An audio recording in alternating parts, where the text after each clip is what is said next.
Did I achieve my target this month? My next month palette would be... Hello everyone! Welcome back to my channel. It's me, BEA. In today's video, this would be my wrap-up for my January palette, which is the Colourpop Mandalorian Child palette. So, if you haven't seen my other 1 month 1 palette, I have a playlist linked down below on the description down below, and as well as the looks that I made on this palette. So last December I already reviewed this palette, so I'm just gonna say how many times did I use it, is there anything that I can add to that review, or what are my favorite looks. So I will be discussing it today. So let's start with the swatches. So I'm just gonna show you an old swatch during my December review. So how many times did I use it last January? So my target for this month is I need to use each shade for at least 3 times. So let's see if I achieve my target. Looking downwards because I have my notes right here. So for Precious Cargo, I use it 3 times all over my lids, as a topper, and as an inner corner. For Right Hand Mando, I use it 5 times at my inner corner and all over my lids. Just like a Tatooine, I use it 6 times as my transition shade and to blend my lower lash. Sipping Soup, I use it 3 times. I use it all over my lids and on my inner lower lashes.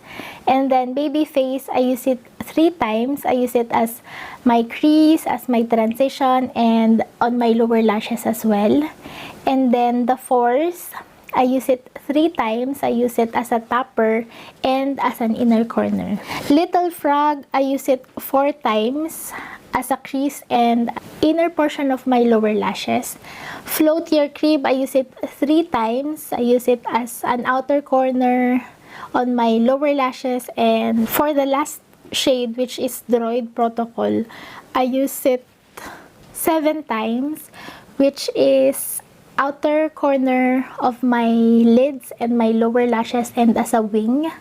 So all in all, I achieved my target this month, which I use it at least 3 times, and the maximum times that I use is 7 times, which is the Droid Protocol. So here are the looks that I made using January's palette.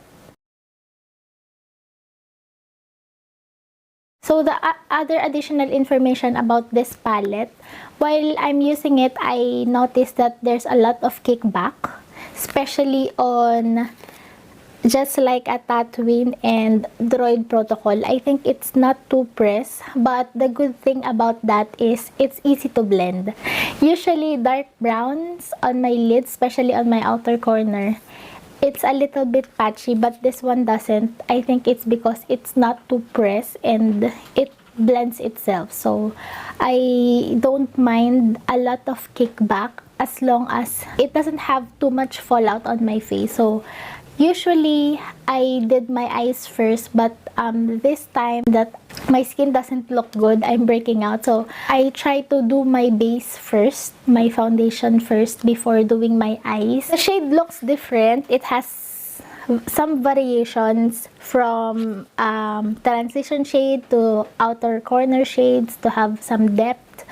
I also love that they include nude shades which can balance the greens. I also like that they include some shades that are related to greens, like the gold, this white which has green reflex, and even though this one is a silver, it also has some green base. So overall, this palette, I don't have a hard time making looks.